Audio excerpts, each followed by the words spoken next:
नमस्कार, स्वागत है आप सभी का। मैं हूं सौरभ शर्मा और आप देख रहे हैं कुरुक्षेत्र। गुजरात में पहले फेज की वोटिंग में अब सिर्फ 6 दिन का वक्त बाकी है और प्रधानमंत्री नरेंद्र मोदी ने अपनी पार्टी को वोट दिलाने के लिए खुद को पूरी तरीके से चुनाव प्रचार में झोंक दिया है। आज भी प्रधानमंत्री की 4 रैलियां थी गुजरात में। प्रधानमंत्री मोदी ने आज खुलकर कहा कि गुजरात में बात केवल विकास की हो रही है। वो दिन गए जब गुजरात दंगों के लिए जाना जाता था। अब यहां हिंदू मुसलमान नहीं होता, शांति, एकता, सद्भाव है। लेकिन क्या गुजरात में वाकई हिंदू मुसलमान की बात नहीं हो रही चुनाव में? ऐसा नहीं है। खुद बीजेपी के स्टार प्रचारकों में से एक असम के मुख्यमंत्री, बीजेपी के नेता हेमंत बिस्व शर्मा पिछले कई दिनों से यूनिफॉर्म सिविल कोड, लव जिहाद, दिल्ली में श्रद्धा हत्याकांड के आरोपी आफताब का नाम ले रहे हैं और वो साफ साफ कह रहे हैं कि आफताब ने श्रद्धा को इसीलिए फंसाया क्योंकि वो हिंदू थी, फिर बेरहमी से उसका कत्ल किया और उसकी लाश के 35 टुकड़े कर दिए और इसीलिए अब यूनिफॉर्म सिविल कोड और लव जिहाद पर सख्त कानून लाया जाएगा गुजरात में। वो ये भी कहते हैं कि अगर हिंदू एक शादी करता है तो बाकी धर्मों के लोग भी एक ही शादी करेंगे। इसका जवाब आया असदुद्दीन ओवैसी की तरफ से। गोधरा में उन्होंने कहा कि आफताब को जो सजा मिले सो मिले, वो हत्यारा हो तो साबित हो, लेकिन इसमें उसका मजहब क्यों देखा जा रहा है?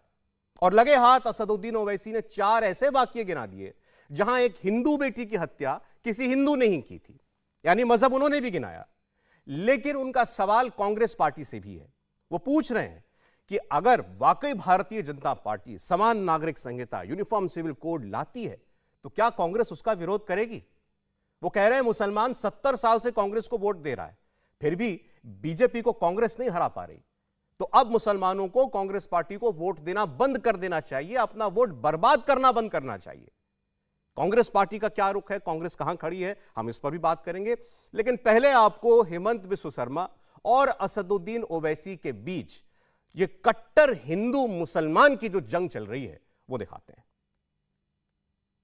एक आफताब नाम का लड़का ने हमारा मुंबई से श्रद्धा नाम का एक लड़की को शादी करने का थोड़ा सा जो भी बात करे, हम तुमको शादी करेगा ऐसे बोल के दिल्ली लेके गया। शादी तो नहीं हुआ, उनको कैसे मारा, 35 पीस किया, एक ही लड़की को 35 टुकड़ा किया। और क्या किया जानते हैं? वो लड़की का जो मेरा बहन है, आप लोगों का बहन है, उनको फ्रीज में डाल दिया और फ्रीज में डाल देने का बाद श्रद्धा का बॉडी फ्रीज में है और दूसरा लड़की को ले आया डेटिंग करने के लिए। हमारा देश में और कोई ऐसा आफताब श्रद्धा का कहानी है? आज देश को लव जिहाद का खिलाफ सख्त से सख्त कानून का जरूरत है और ये काम कौन कर सकता है? खाली भारतीय जनता पार्टी कर सकता है। कि आसाम के मुख्यमंत्री गुजरात आए हुए हैं और आकर उन्होंने अपने एक भाषण में ये कहा कि किसी एक लड़के का नाम लिया। उसका नाम क्या था जिसने, हाँ, आफताब। वो दिल्ली का कोई आफताब है। वो किसी एक लड़की के साथ रहता था बगैर शादी करे। उसने उस लड़की का कत्ल कर दिया बेदर्दी से और हमने उसकी मजम्मत की, सबने मजम्मत की। मगर आसाम के चीफ मिनिस्टर गुजरात को आकर कहती है ये लव जिहाद का मसला है। अरे एक खातून पर, एक महिला पर जुल्म होता है, उसका कत्ल कर दिया जाता बेदर्दी से और आसाम के मुख्यमंत्री आकर कहती है लव जिहाद का किस्सा है। ये कहां से इसमें जिहाद आ गया? आसाम के मुख्यमंत्री, क्या आप दिन रात खाली जिहाद आपके आंख और दिमाग में घूमता है? अरे वो दोनों साथ रह रहे थे, उसने जुल्म किया, हम उसकी मजम्मत करते। इसका दीन से क्या ताल्लुक, मजहब से इसका क्या ताल्लुक? मेहमान जुड़े हमारे साथ, स्वागत करना चाहते हैं गौरव भाटिया जी का, भारतीय जनता पार्टी से। गौरव जी स्वागत है आपका। सुप्रिया श्रीनेश जी हमारे साथ कांग्रेस पार्टी से हैं, सुप्रिया जी का स्वागत है। और कलीमुल हफीज साहब AIMIM से जुड़ रहे हैं, कलीम साहब आपका भी स्वागत है। मैं ये कहना चाहता हूं कि जहां तक चुनाव में नैतिकता की बात करने का सवाल है, तीनों पार्टियां, बल्कि चारों पार्टियां, अगर आप आम आदमी पार्टी को भी गिन लें तो कह रही हैं कि हमारे मुद्दे श्रेष्ठ हैं, हम जनता की बात कर रहे हैं, जनता से जुड़े मुद्दों की बात कर रहे हैं, लेकिन भाषणों में कुछ और दिखाई देता है। तो मैं भाटिया साहब से पहले शुरुआत करना चाहता हूं। प्रधानमंत्री मोदी जी ने आज ही ये बात दोहराई, आज ही इस बात को कहा कि अब गुजरात में हिंदू मुसलमान का कोई नैरेटिव नहीं चलता, गुजरात में दंगा नहीं होता, शांति है, सद्भाव है, और कोई ऐसी बात भी नहीं करता। और वहीं हम देख रहे हैं हेमंत बिस्वा शर्मा अपनी हर रैली के अंदर कभी लव जिहाद की बात करते हैं, यूनिफॉर्म सिविल कोड का हवाला देते हैं तो उसमें भी आफ्ताब को ले आते हैं। तो किसकी बात माने? सौरभ जी, सर्वप्रथम तो मैं ऐसे पहले तथ्य रखूंगा जिसको कोई नकार नहीं सकता है। 27 साल 6 चुनाव भारतीय जनता पार्टी को जनता ने आशीर्वाद देके सेवा का मौका दिया। क्या दर्शाता है कि गुजरात मॉडल विकास का मॉडल है, ईमानदारी और पारदर्शिता का मॉडल है, और श्री नरेंद्र मोदी जी गुजराती अस्मिता से जुड़े हुए हैं। दूसरी बात, क्या यह सत्य नहीं है कि भाजपा की सरकार गुजरात में होने से पहले कांग्रेस के समय में वहां पे सांप्रदायिक दंगे होते थे, रोज रोज कर्फ्यू लगता था। आज गुजरात वो प्रदेश है जो सबसे ज्यादा विकसित और अग्रणी है जब विकास की और अर्थव्यवस्था और रोजगार की और शिक्षा और स्वास्थ्य की बात आती है। तीसरी बात, देखिए, एक बात हमें समझनी होगी, हम फिर से ये यकीन रखते हैं कि ऐतिहासिक जीत होगी और डबल इंजन की सरकार गुजरात में बनेगी और गुजरात की जनता हमें आशीर्वाद देगी। लेकिन हेमंत बिस्वा शर्मा जी जो कहते हैं, तो ओवैसी जी कहते हैं कि देखिए, असम का मुख्यमंत्री गुजरात में आके लव जिहाद की बात कर रहा है। अरे, हैदराबाद के सांसद जब लखनऊ गए थे उत्तर प्रदेश चुनाव में, याद करिए सौरभ जी, वहां पे कह रहे थे हम मुसलमान मुख्यमंत्री और 5 डेप्यूटी CM बनाएंगे मुसलमान, जो 6-6 महीने में बदलेंगे। तो हैदराबाद का सांसद क्यों वहां गया था? ये लोकतंत्र है, भारत में हर किसी को इजाजत है कि वो प्रचार करे और अपनी बात रखे। और मैं वजह बताता हूं कि क्यों बात हो रही है UCC, यूनिफॉर्म सिविल कोड की। संविधान अगर पढ़ा होता ओवैसी जी ने, संविधान तो पढ़ते नहीं है, शपथ संविधान की ली है लेकिन पढ़ते हैं वो अपनी धार्मिक किताब को। अगर उन्होंने पढ़ा होता, अनुच्छेद 44 कहता है कि यूनिफॉर्म सिविल कोड लाया जाएगा। और हम सब जानते हैं कि तुष्टीकरण की राजनीति करते हुए कांग्रेस में इतना दमखम नहीं था, इनके पास रीढ़ की हड्डी नहीं थी कि यूनिफॉर्म सिविल कोड लाए। तो जो हेमंत जी कह रहे हैं वो बिल्कुल सही बात कह रहे हैं, यही उद्देश्य है हमारे संविधान का। दूसरी बात, एक सेकंड भाटिया साहब, यूनिफॉर्म सिविल कोड आपके एजेंडा में है, टिप्पणी दी है लव जिहाद की, मैं उस पे भी एक बात कहूंगा। हाँ, बोले इसी पर। देखिए, अशोक गहलोत का बयान उससे पहले आया। हाँ, मैं बोल लूं?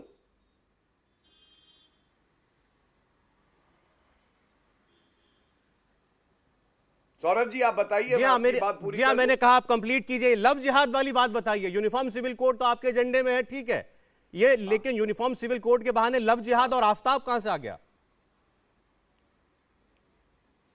ये ऐसे आ गया, मैं आपको बताऊं, हेमंत जी का वक्तव्य तो आप चला रहे हैं, आप अपने चैनल के रिसर्च टीम से कहिए अशोक गहलोत का वो वक्तव्य चलाएं जो पहले ये बोल रहे थे वो कि आफ्ताब को टारगेट किया जा रहा है क्योंकि वो एक मुसलमान है। अब आप मुझे एक बताइए बात, हमारे देश की बच्ची, उसको किस तरह से हत्या कर दी जाती है, टुकड़े टुकड़े कर दिए जाते हैं, और इसमें भी धर्म ढूंढ लेती है कांग्रेस पार्टी।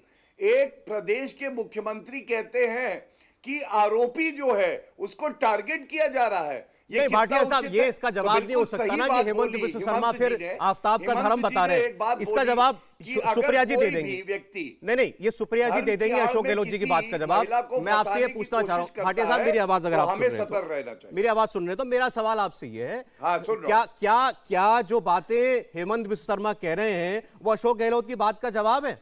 अगर वो धर्म ढूंढ रहे हैं आफ्ताब का, तो आप भी तो श्रद्धा का हिंदू धर्म बता रहे हैं। और मैं तो हैरान रह गया, हेमंत बिश्व शर्मा ने एक ऐसी बात कही थी प्रचार में जो अभी तक दिल्ली पुलिस ने नहीं कही, महाराष्ट्र की पुलिस ने नहीं कही, कि आफ्ताब ने उन्हें यह बताया है कि वो हिंदू लड़कियों को इसलिए डेट करता था क्योंकि हिंदू लड़कियां भावुक होती हैं।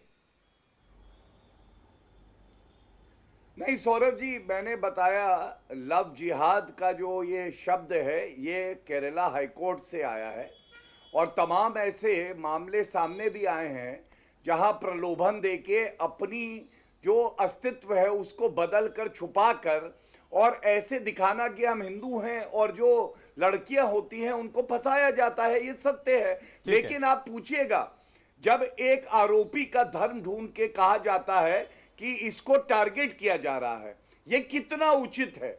इस पे सवाल का जब उत्तर मिले तो फिर मेरे पास आइएगा, मैं कुछ और बिंदुओं पे भी सवाल पूछूंगा। सर आपसे जो सवाल होंगे आपसे पूछे जाएंगे, जो इनसे पूछने के इनसे पूछे जाएंगे। सुप्रिया जी हमारे साथ हैं।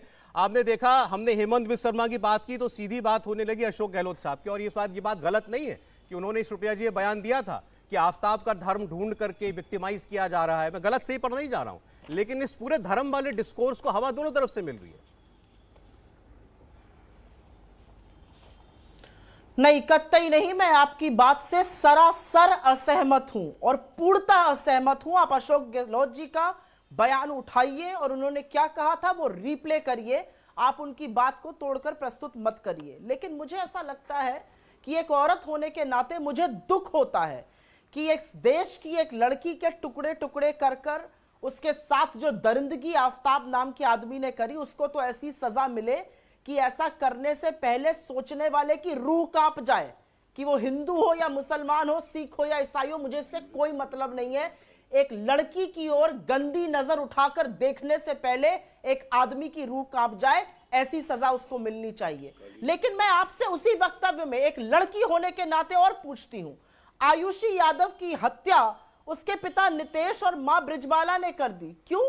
क्योंकि वो अपनी मर्जी से शादी करना चाहती थी, अपनी मर्जी से जिंदगी जीना चाहती थी। पंकज मौर्य के एक नाम के एक आदमी ने अभी पिछले हफ्ते दोस्तों के साथ मिलकर पत्नी की हत्या करी और शरीर से चिन्हित ना हो तो उसका सर धड़ से अलग कर दिया, हाथ पैर काट के अलग अलग फेंक दिए। ये कौन से दरिंदे? इनका कोई धर्म नहीं है, इनका कोई ईमान नहीं है। ये मानवता के नाम पर कलंक है। ये औरतों को समझते हैं कि ये ऐसा कर सकते हैं। ये सिर्फ और सिर्फ दरिंदे, जाहिल जानवर हैं और इनके साथ वैसा ही सलूक होना चाहिए। कोई फर्क नहीं पड़ता ये किस धर्म से हैं। निर्भया जैसा रेप केस शायद ही कभी इस देश की आत्मा को झकझोरता हो। कौन थे वो सारे अक्यूज्ड जो कि दोषी पाए गए? कौन थे वो सारे अक्यूज? मैं जानना चाहती हूं। वो किसी धर्म के थे? नहीं, वो दरिंदे थे, वो हैवान थे जिन्होंने ऐसा किया। इसको धर्म के चश्मे से देखना, और खास तौर से जब एक चुना हुआ मुख्यमंत्री चुनाव प्रचार के दौरान इसको एक मुद्दा बनाता है, शर्म आनी चाहिए। आप चुनकर संविधान की शपथ लिए हैं और आप एक प्रांत के मुख्यमंत्री हैं और आप गुजरात आकर इतनी ओछी बातें कर रहे हैं। यही बातें वो एमसीडी के चुनाव में भी कर रहे हैं। कोई मुद्दे नहीं है क्या गुजरात में? आपने 27 साल सरकार चलाई है, उसी के रिपोर्ट कार्ड पर वोट मांग लीजिए। एमसीडी पर आपकी आकांक्षा है, आपको बेनकाब करके वोट मांगिए। आपको आफ्ताब के नाम पर वोट मांगना पड़ रहा है। आपके सीके राहुल जी को वोट मांगने के लिए आपने उनको टिकट भी दे दिया, जो संस्कारी बता रहे थे 11-11 बलात्कारियों की रिहाई को। ठीक है सुप्रिया जी, उनको आपने टिकट दिया है। कैसी बातें ये लोग करते हैं? और उसकी स्वीकृति गृह मंत्री अमित शाह ने दी है उनकी रिहाई। अलग से बात करते हैं उस पर। गौरव जी, आप जरा कलीम साहब की बात भी सुनिए, क्योंकि अभी जो जैसे उदाहरण सुप्रिया जी दे रही थी, ऐसी बातें उबैसी साहब ने भी कही कि हत्यारे का या आरोपी का धर्म क्यों देखा जाए। एक महिला के साथ अपराध हुआ, घिनौना अपराध हुआ, उसको केवल एक अपराधी की नजर से देखना चाहिए, कलीम साहब। लेकिन वो मैं बार बार वही कह रहा हूं कि हम जब ये बात कहते हैं कि आफ्ताब की श्रद्धा के हत्या का आरोपी है आफ्ताब, कोई इसमें कोई मजहब न देखे, लेकिन ये जो पैरेलल ड्रॉ किया जाता है, अभी सुप्रिया जी ने भी 4 नाम गिराए कि भाई ये फलां बच्ची के साथ, बहन की बेटी के साथ अपराध हुआ था, वो कौन था करने वाला? ऐसे ओवैसी साहब ने भी गिराया। फिर जब हम श्रद्धा की अपराध की बात करते हैं तो हमें बिल्किस बानो भी उसी सांस में याद दिला दिया जाता है। मैं कह रहा हूं अपराध अपराध है, आप लोग भी तो पैरेलल ढूंढ रहे हैं। नहीं, हम पैरेलल नहीं ढूंढ रहे। हम तो कह रहे हैं कि आफ्ताब को आप ऐसी सजा दीजिए जो एक दुनिया के लिए मिसाल बन जाए और किसी अपराधी को किसी हमारी महिला पे नजर डालने से पहले उसकी रूह कांप जाए। लेकिन सवाल मेरा ये है, गौरव भाटिया जी भी बताएं और जो असम के मुख्यमंत्री वो भी बताएं कि 8 अक्टूबर को प्रीति शर्मा ने फिरोज खान का गला काटकर हत्या कर दी और उसे 2 दिन तक ब्रीफकेस में बंद रखा, और वो जब उसे डिस्पोज करने जा रही थी तब वो गाजियाबाद स्टेशन पे पकड़ी गई। वो कौन सा लफ्ज याद है और वो कौन सी हत्या है? दूसरे नंबर पर 16 नवंबर को इसी सरता विहार में राहुल वर्मा ने गुलशन की हत्या कर दी और उसकी 1 साल की बच्ची के साथ वो 2 दिन तक शव उसने कमरे में रखा। बाद में फिर उसकी बदबू फैली और वो पुलिस ने, सरता विहार पुलिस ने केस रजिस्टर्ड किया। वो कौन सा लफ्ज याद था? मेरठ के मेडिकल कॉलेज में वानिया शेख को सिद्धार्थ सिंह पवार ने चाटा मारा और उसे मजबूर कर दिया कि वो छत से कूद के अपनी खुदकशी कर ले। ये कौन सा लफ्ज याद था?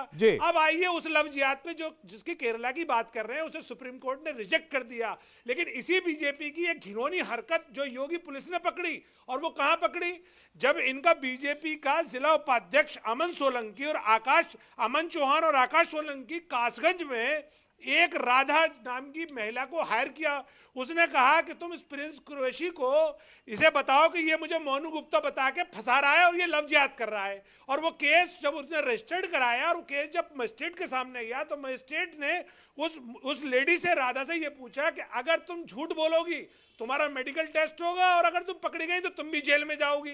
तब मजिस्ट्रेट के सामने राधा ने सच्चाई उगल दी कि उन्होंने कहा कि मुझे अमन चौहान और आकाश सोलंकी ये पटाखे लेकर आए।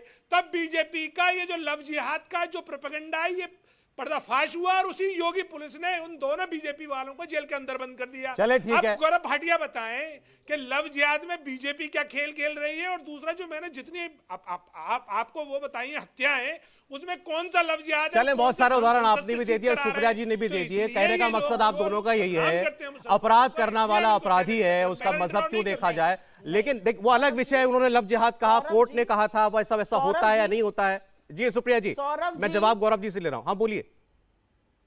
मैं बस एक बात कह, नहीं आप मेरी और उनकी बात को एक थ्रेड में मत बोलिए।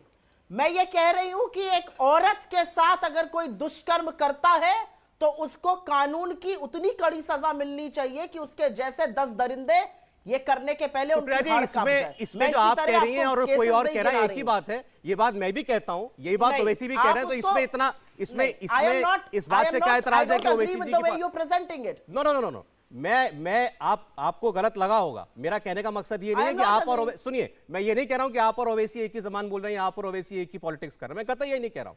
मैं यही कह रहा हूं कि आपका भी पॉइंट यही है, यहां ओवैसी जी की पार्टी को रिप्रेजेंट करने वाले कलीम साहब का भी यही बात है कि भाई अपराधी होता है। मैं सिर्फ ये कह रही हूं, नहीं सौरभ जी, मेरा ये कहना है और मैं सिर्फ इस बात पर टिकी हुई हूं कि गुजरात के चुनाव का ये मुद्दा नहीं है। ठीक है, गुजरात के चुनाव के तमाम मुद्दे हैं। क्यों बहकाया जा रहा है ये मैं आता हूं उस पर आता हूं। 1 मिनट, आपने कहा बहकाया जा रहा है, ठीक है, मैं कांग्रेस पार्टी को भी लेकिन फिर कोट करूंगा आपके लोगों को भी। ठीक है, गौरव भाटिया जी आप दोनों का जवाब दीजिए। देखिए, मैं इस सेगमेंट में 2 मुद्दे उठ के आ रहे हैं। एक तो औरत की अस्मिता की बात की जा रही है और मैंने सुना कांग्रेस की प्रवक्ता ने कहा कि औरत होने के नाते मैं एक बात बड़ी जिम्मेदारी से कहूंगा, और यह भाव हर पुरुष का भी है, औरत हो या पुरुष हो, महिला का सम्मान होना चाहिए। और महिला की अस्मिता से अगर कोई खेलता है, छेड़छाड़ करता है, तो ये कतई बर्दाश्त नहीं होगा। आज सवाल यह है, उन 6337 महिलाओं का क्या जिनके साथ बलात्कार राजस्थान में हुआ, और ये गुजरात की तुलना में 8 गुना ज्यादा बलात्कार की दर है, मेरे हाथ में एनसीआरबी डेटा है। उन महिला की अस्मिता का क्या? और मुख्यमंत्री अशोक गहलोत कहते हैं, सौरभ जी, कि आधे मामले जो महिलाएं दर्ज कराती हैं राजस्थान की, वो मामले झूठे हैं। अब आप मुझे बताइए, तब तो कोई उत्तर ये लोग नहीं देते हैं। दूसरी बात, हमारे देश की राष्ट्रपति द्रौपदी मुर्मू जी के लिए अब शब्द कह के कहा जाता है राष्ट्रपत्नी है। अधीर रंजन चौधरी, महिला की अस्मिता का, एक आदिवासी महिला जो अपनी मेहनत से राष्ट्रपति बनी, उसके ऊपर ऐसा ओछी टिप्पणी और कोई कार्रवाई नहीं होती है। तीसरी बात, राजस्थान के शांति धारीवाल वो कहते हैं कि राजस्थान में बलात्कार इसलिए होते हैं सौरभ जी क्योंकि ये मर्दों का प्रदेश है। अब आप मुझे बताइए गलत बयान, क्या गलत किया बयान। कांग्रेस पार्टी ने? हटा दिया उन्हें? नहीं हटाया। और मैं अंत करूंगा, के.आर. रमेश कर्नाटका के एमएलए हैं कांग्रेस पार्टी के। वो कहते हैं जब बलात्कार हो रहा हो और नहीं रुक सकता तो उसके मजे लीजिए। ठीक है गौरव जी, मुझे ब्रेक पर जाना है, उससे पहले आप इस बात का सीधे सीधे जवाब दे दीजिए। इल्जाम ये लग रहा है आपकी पार्टी और हेमंत बिस्व शर्मा पर, श्रद्धा नाम की हमारी बहन बेटी के साथ बड़ा नृशंस अपराध किया गया। वो एक लड़की के साथ हुए अपराध को भुना रहे हैं, श्रद्धा की हत्या को भुना रहे हैं चुनावी फायदे के लिए। वो ये कहते हैं कि अगर कानून नहीं बनाया गया और जो सिर्फ भाजपा बनाएगी सख्त कानून, तो वो शहर शहर आफताब खड़ा हो जाएगा, पैदा हो जाएगा। सौरभ जी, भुना रहे हैं, आप शब्द इस्तेमाल कर रहे हैं, आप पत्रकार हैं, मैं सम्मान करता हूं, लेकिन मैं अब आपको याद दिलाता हूं, ट्रिपल तलाक गैर संवैधानिक और एक अपराध। जब ट्रिपल तलाक गैर संवैधानिक ठहराया गया, मुस्लिम हमारी जो बहनें हैं, माताएं हैं, उनकी अस्मिता का सवाल था ना। कांग्रेस पार्टी ने एक शब्द बोला? नहीं बोला। AIMIM के Asaduddin Owaisi all India Muslim personal law board के सदस्य हैं, उनका हलफनामा था कि मुस्लिम महिलाओं में सोचने की क्षमता कम है। और नरेंद्र मोदी जी की सरकार ने भुनाया नहीं, उसे अपराध बनाया और मुस्लिम महिलाओं को उनका हक दिया। ठीक है। लव जिहाद एक असलियत है और इस असलियत के खिलाफ लड़ना होगा। लेकिन दुख की बात क्या है, तुष्टीकरण की राजनीति इतनी भारी है कांग्रेस पे, AIMIM पे, कि ये लोग अपराधी का धर्म ढूंढ के अपनी पार्टी का स्टैंड निर्धारित। जी मुझे ब्रेक लेना, आपको मैं रोक रहा हूं। आप कह रहे हैं मजहब ये देखते हैं, वोट बैंक की पॉलिटिक्स ये करते हैं, हम नहीं करते। बहरहाल प्रचार में ऐसा नहीं है कि बयान एक तरफ से ही आ रहे हैं, सब तरफ से मजहबी बयान भी आ रहे हैं, वोट बैंक पॉलिटिक्स करने वाले बयान भी आ रहे हैं। गुजरात के चुनाव में लव जिहाद का क्या काम, यूनिफॉर्म सिविल कोड के बहाने श्रद्धा और आफताब के जिक्र का क्या काम है, इस पर हमने बात की।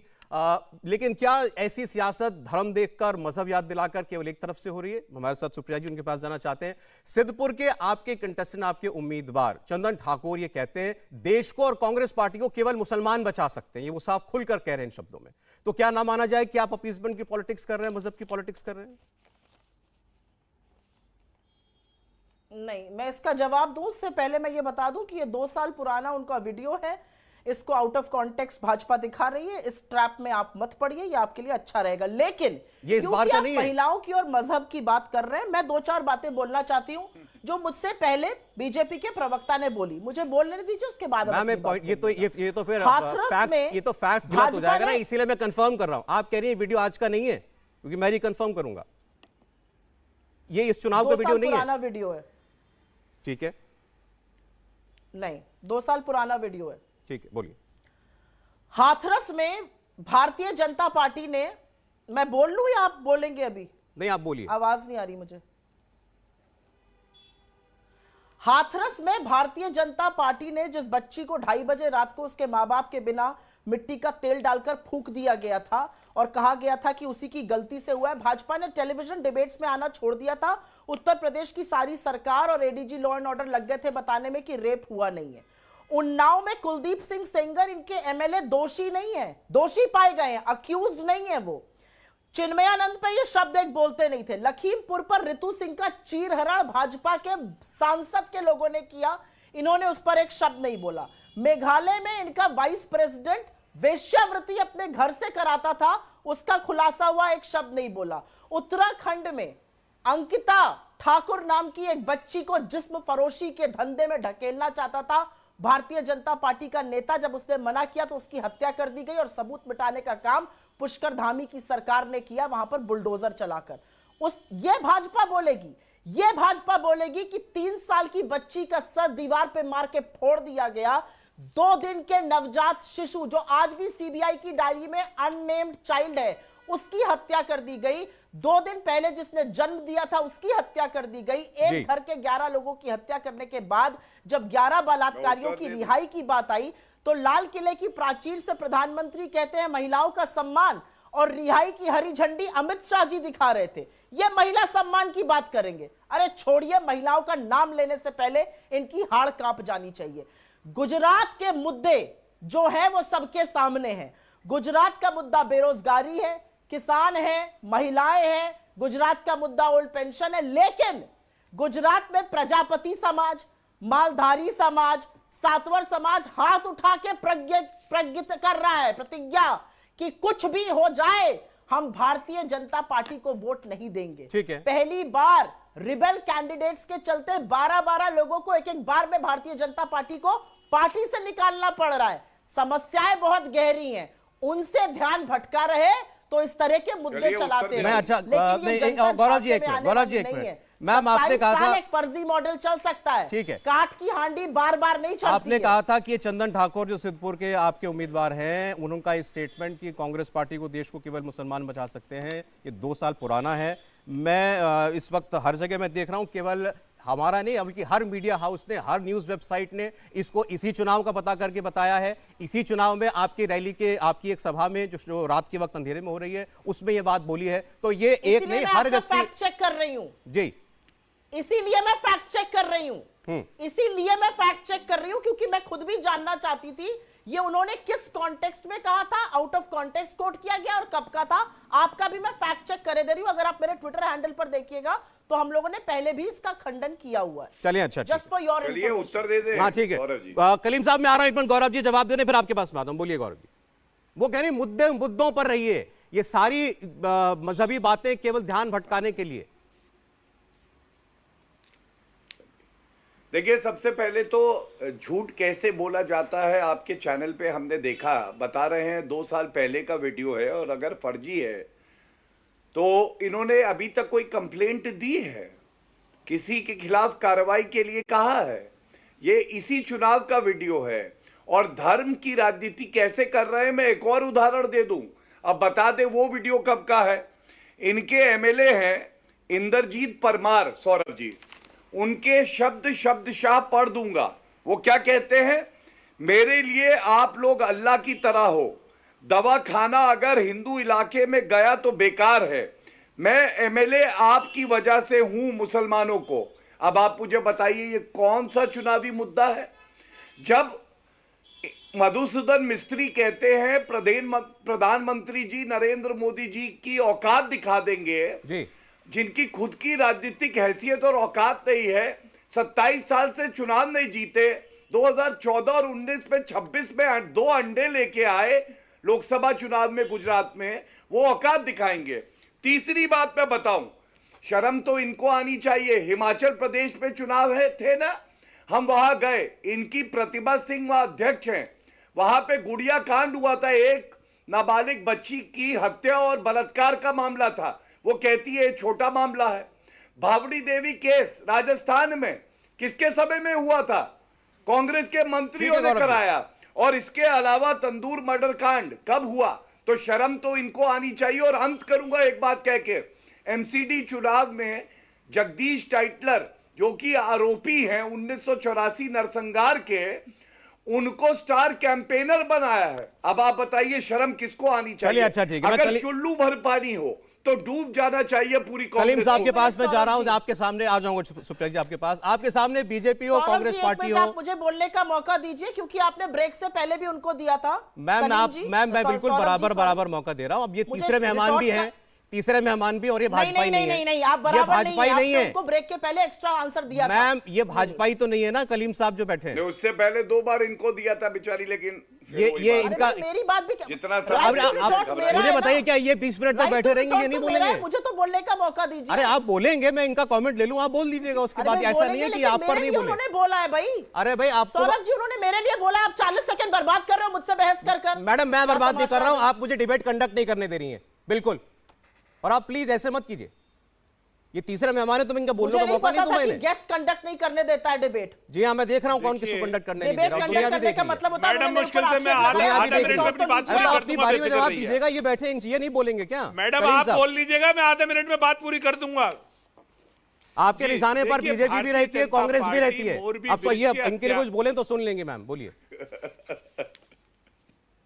जी देखिए, भारतीय जनता पार्टी चूंकि मोरबी ब्रिज के हत्यारों को, जो 135 लोग मारे गए, उनके हत्यारों को नहीं पकड़ रही है, इसलिए उससे ध्यान भटकाने के लिए ये धर्म को इस्तेमाल कर रही है। दूसरी बात, नरोदा पाटिया में 97 मुसलमानों को मारने का मुजरिम जो आजीवन कारावास है मनोज कुकरामी को, उसकी बेटी को नरोदा से टिकट देकर भारतीय जनता पार्टी अपनी जो अपराधियों के प्रति मोहब्बत है, इसी तरीके से गोधरा का जो एक विधायक है इनका, जिसने बिल्किस बानो के रेपिस्ट और बिल्किस बानो के परिवार के हत्यारों को छोड़ने वालों, हत्यारों को छोड़ने से पहले ये कहा था ये संस्कारी हैं, उनको भी टिकट दिया है। तो भारतीय जनता पार्टी का जो करैक्टर है वो अपराधियों के साथ मोहब्बत का है, लेकिन वो आफताब और श्रद्धा के मामले में एक अपराधी का धर्म का गलत इस्तेमाल कर रही है। तो भारतीय जनता पार्टी को यहाँ ये साफ करना चाहिए कि आप मोरबी के हत्यारों को क्यों नहीं पकड़ रहे हो, मोरबी ब्रिज के हत्यारों को और दूसरा इन अपराधियों को टिकट क्यों दे रहे हो, इनसे प्रचार क्यों करा रहे हो। अच्छा ठीक है कलीम साहब, लेकिन मुझे बताइए कि फिर आपकी सभाओं में बीजेपी से शायद ज्यादा ही बात कांग्रेस पार्टी की क्यों होती है? ओवैसी साहब कहीं भी बोले वो कहते हैं कांग्रेस पार्टी का मुस्तकबिल नहीं है, कांग्रेस पार्टी को वोट देकर अपना वोट बर्बाद मत करना, कांग्रेस पार्टी नहीं हरा सकती। कौन हराएगा फिर? असदुद्दीन ओवैसी गुजरात में हराएंगे बीजेपी को?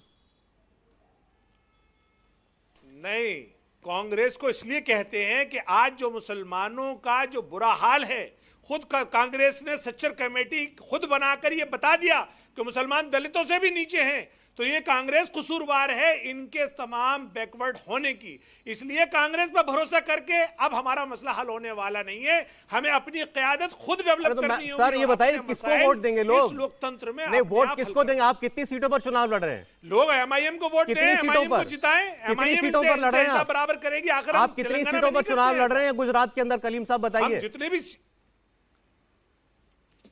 हम 13 सीटों पे लड़ रहे हैं, 13 सीटों पे हमें पब्लिक जिताएगी और हम इसमें फिर अपने समाज के इश्यूज उठाएंगे। तो फिर आप ये फिर साथ में ये अपील कर रहे हैं कि इन 13 में तो एआईएमआईएम को वोट दे, बाकी में कांग्रेस को दे, तो वरना बीजेपी कैसे हारेगी? नहीं, बाकी में वहां की जनता समझेगी। बहरहाल भारतीय जनता पार्टी को हराना है, चूंकि ये जुल्म ढा रही है, इसने खुलेआम युद्ध छेड़ रखा है मुसलमानों के खिलाफ, इसलिए बीजेपी सत्ता से बाहर होना मैं तो चाहिए। लेकिन जहां आपका उम्मीदवार लड़ रहा है, आपने कहा कांग्रेस को वोट मत देना, कांग्रेस को हमें बर्बाद कर दिया, मुसलमानों को बर्बाद कर दिया, फिर कहां जाएंगे वो? तो ये भी बताना चाहिए वजी साहब को। बोलिए मैडम सुप्रिया जी। नहीं, सबसे पहले तो एआईएमएम के सलीम जी को मैं सिर्फ ये कहना चाहती हूँ कि देश में 6 जगह उपचुनाव हो रहे थे, तेलंगाना में भी उपचुनाव था, जो इनका गृह राज्य है ओवैसी जी का, वहां उपचुनाव नहीं लड़ा। बिहार में गोपालगंज गए थे लड़ने, 12,000 वोट काटे और महागठबंधन के कैंडिडेट को मात्र 1794 वोट से हराने का, भाजपा के कैंडिडेट को जिताना सुनिश्चित किया। ये असलियत है एआईएमएम की, इस पर मैं बहस नहीं करना चाहती हूं। सारा देश समझ गया आपकी असलियत, आप क्या करते फिरते बिहार से लेकर यूपी तक। उपचुनाव तेलंगाना में था, वहां नहीं लड़ा। मैं एक दूसरी बात कहना चाहती हूं और यह बात गुजरात की ही है। इन्होंने मोरबी का जिक्र किया था, 137 लोगों की मौत, 45 बच्चे, लेकिन जवाबदेही क्लर्क और चौकीदार की तय करी गई। जो असल किंग पिंग है, जो सरकार है, 24 दिन हो गए, वो कहां है? नादारद है, किसी की गिरफ्तारी नहीं, मुंह पर पट्टी बंधी हुई है। लट्ठा कांड में 70 लोगों की मौत हुई थी जहरीली शराब पीने से, क्या किया एसआईटी ने? और तो और तक्षशिला में 24 बच्चे झुलस गए थे, एसआईटी गठित हुई थी, क्या किया उसके बारे में?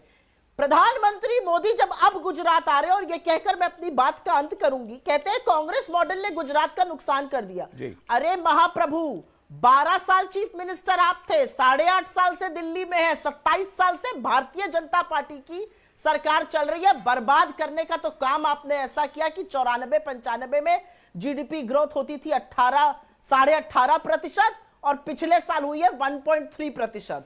40 लाख बेरोजगार हैं, 23,000 सरकारी टीचरों के पद खाली हैं, 3400 पदों के लिए 17 लाख आवेदन आते हैं। यह है गुजरात मॉडल। इस मॉडल की लपेट में देश आ गया और कहां पहुंच गया ये सारी जनता जानती है। चले बोले गौरव जी, बोले आपके मॉडल की हकीकत बता रही है वो। सबसे पहले तो सौरभ जी, आप मजाक अच्छा करते हैं और मैं अर्ज करता हूं, मिल बैठे हैं जुगनू सारे, ऐलान ये है आओ सूरज को हटाया जाए। ये फ्यूज्ड बल्ब, वो चाइनीज झालर फ्यूज्ड, ये लोग हमसे क्या टक्कर लेंगे? और ये गुजरात मॉडल की बात करते हैं। मैं एक आंकड़ा और दे देता हूं, बेरोजगारी दर देश की 6.5 से 7% है, गुजरात में 1.7% है। बड़े प्रदेशों में राजस्थान में सबसे ज्यादा देश में 30.6%। मतलब गुजरात से करीब करीब 17 गुना ज्यादा। और उसके बाद भी आके ये पूछते हैं कि गुजरात मॉडल क्या है, बताओ। गुजरात मॉडल ये है कि 27 साल से हरियाणा में प्रो इनकम्बेंसी, मोदी जी के विकास की, ईमानदारी की, पारदर्शिता की, मेहनत की बात होती है। आपके फुसफुसिया नेता जो भारत तोड़ो यात्रा पे इधर उधर कूद रहे हैं, उनकी बात नहीं हो रही, वो तो गुजरात भी नहीं आ रहे हैं। दूसरी बात देखिए, जान की कीमत की बात होती है तो बराबर की है ना सबकी जान की कीमत। मैंने अभी पूछा, एमसीडी चुनाव में 1984 के नरसंहार के आरोपी जगदीश टाइटलर को स्टार कैंपेनर क्यों बनाया? और मोरबी का दुख खुद नरेंद्र मोदी जी गए, जो परिवार पीड़ित है उनका दुख बांटने, और 9 की गिरफ्तारी तुरंत हुई जी। अब एआईएमआईएम पे आते हैं। एआईएमआईएम की हालत तो ये है, पहले तो ये नाम से मुस्लिमीन हटाए क्योंकि गैर संवैधानिक है। दूसरी बात, जब ओवैसी जी गुजरात गए, वहां जनता ने दिल से मोदी मोदी के नारे लगाए और कहा गो बैक ओवैसी। क्यों कहा? नोटा से कम वोट आएंगे इस पार्टी के, जो केवल और केवल नफरत और जहर फैलाती है। और प्रमाण ये है, देखिए याकूब मेमन को फांसी की सजा सर्वोच्च न्यायालय ने दी।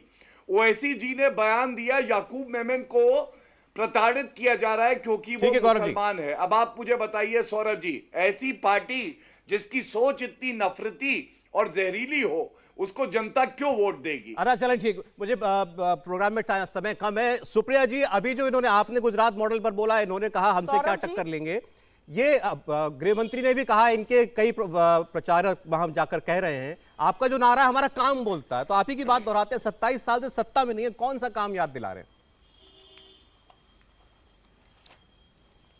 वो काम याद दिला रहे हैं जिसमें 6000 सरकारी स्कूल बंद नहीं हुए थे। वो काम याद दिला रहे हैं जिसमें गुजरात कुपोषण में 30 राज्यों की सूची में 26वें नंबर पर नहीं था। वो काम याद दिला रहे हैं जिसमें इन्फेंट मोर्टेलिटी रेट में गुजरात 30 राज्यों की सूची में 20वें नंबर पर नहीं था। वो काम याद दिला रहे हैं जहां पर महिलाओं की एजुकेशन में गुजरात 22वें नंबर पर नहीं था 30 लोगों की सूची में। वो काम याद दिला रहे हैं। वो काम याद दिला रहे हैं, एक गवर्नमेंट कॉलेज की, एक गवर्नमेंट मेडिकल कॉलेज की शिलान्यास नहीं हुआ था मोदी जी के कार्यकाल में। और अंत में मैं सिर्फ एक बात कहना चाहती हूं, और यह बात कहनी जरूरी है। ये लोग गृह मंत्री की कुछ बात कर रहे थे, गृह मंत्री की नाक के नीचे असम की पुलिस ने मेघालय के 6 सिविलियंस को मार डाला। गृह मंत्री की नाक के नीचे फडणवीस कह रहे हैं कि कर्नाटका में मराठी स्पीकिंग रीजन्स को महाराष्ट्र में लाएंगे, दोनों राज्यों में लड़ाई है। ये गृह मंत्री जी हैं जो हरी झंडी देते हैं रेपिस्ट को छोड़ने पर, लेकिन इस पर आंख पर पट्टी बांध देते हैं। चलिए सुप्रिया जी, ये गृह मंत्री जी के कुकर्म है, ये उनका आखिरी लेग चल रहा है प्रचार का, और जाहिर है सारे लोगों ने अपनी पूरी ताकत इसमें लगा रखी है। आगे देखें क्या क्या बातें होती है। बहुत शुक्रिया गौरव भाटिया जी, सुप्रिया शिंदे जी, कलीमुल हफीज साहब, आपका आज कुरुक्षेत्र में जोड़ने के लिए। इंडिया टीवी हर वक्त हर जगह डाउनलोड करने के लिए सर्च करें India TV news Google play store या ऐप स्टोर पर।